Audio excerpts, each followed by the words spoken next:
RS मंच में आप सभी का स्वागत है। आज आइए हम लोग जानकारी करेंगे सम्राट अशोक के बारे में। सम्राट अशोक के पिता का नाम बिंदुसार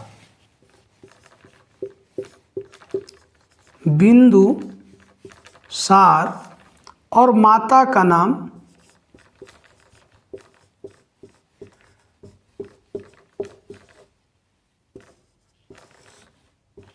सुभाद्रांगी था।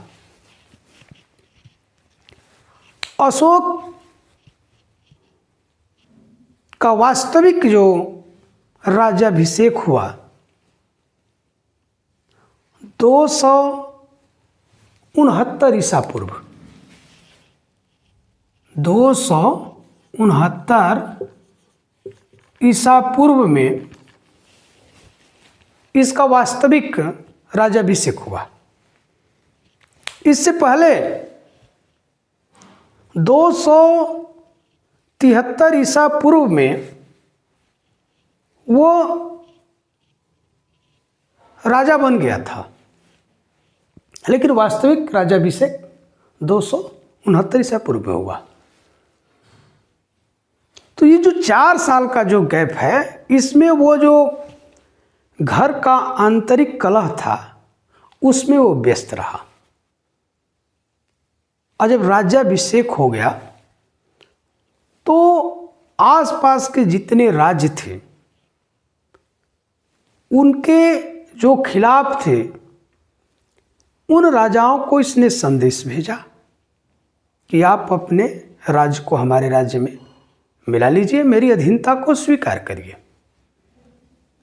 उसमें एक राज्य था जिसका नाम इतिहास में है कलिंग।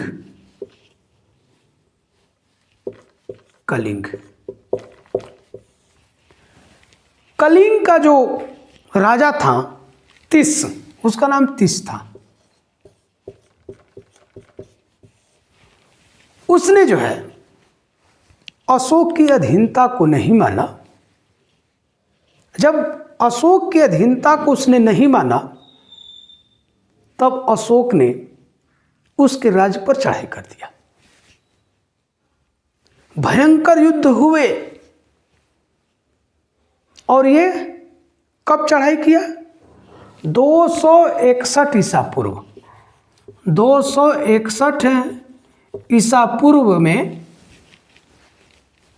अशोक और कलिंग का जो राजा था तिस, इसके बीच भयंकर युद्ध हुआ। और उस युद्ध में लाखों लोग मारे गए। अब ये मंजर को देखकर सुन करके अशोक का मन विचलित हो गया। जब वो बाहर देखता है, युद्ध के स्थान पर जाकर के देखता है, तो देखता है कि चारों तरफ चीख पुकार चल रही है। तो उसका जो है मन विचलित होता है, परेशान हो जाता है। और इसी बीच एक बौद्ध भिक्षु से अशोक की मुलाकात होती है और मन की शांति के लिए उसने भिक्षु से पूछता है।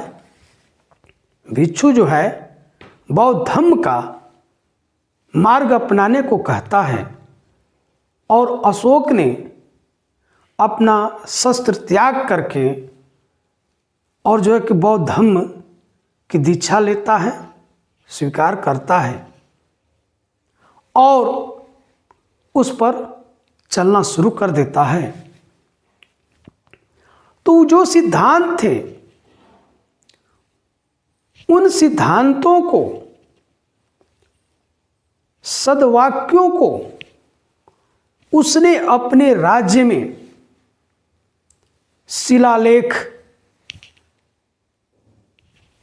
बनवाया, लिखवाया, स्तंभ बनवाया, उस पर लिखवाया और पूरे राज्य में इसकी निगरानी करने के लिए लोगों के बीच जाकर के बौद्ध धर्म का प्रचार प्रसार करने के लिए उसने अधिकारी भी नियुक्त किया। अब इसके जो शिलालेख लिखे गए हैं, शिलालेख में ब्राह्मी, खरोष्ठी, ग्रीक इत्यादि लिपि में लिखा गया है।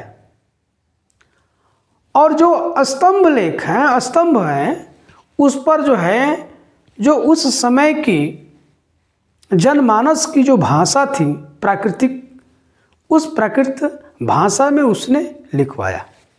इनका सिद्धांत, अशोक का सिद्धांत जियो और जीने दो के सिद्धांत पर रहा। उसने अपने पुत्र महेंद्र और संघमित्रा को उसने बौद्ध धर्म का प्रचार करने के लिए श्रीलंका भेजा। इस तरह से उसने अपने राज्य में जो बौद्ध धर्म की तीसरी संगति को करवाया और प्रचार प्रसार पूरे राज्य में कराया। इतिहास में आता है 84,000 जो है स्तूप अशोक ने बनवाए। इस तरह से उनका जो राज्य था, उस राज्य में जो बौद्ध धर्म का प्रचार तो हुआ, लेकिन अन्य जो धर्म थे उसको भी इन्होंने चलने दिया, किसी प्रकार का उस पर प्रतिबंध नहीं लगाया। तो इस तरह से अशोक का नाम इतिहास में आता है। इसी तरह से जो मौर्य वंश का जो अंतिम राजा होता है, 10वां राजा, राजा बृहद्रथ, और बृहद्रथ की हत्या पुष्यमित्र शुंग जो सेनापति था उसने धोखे से हत्या कर दिया और मौर्य वंश का पतन हो जाता है।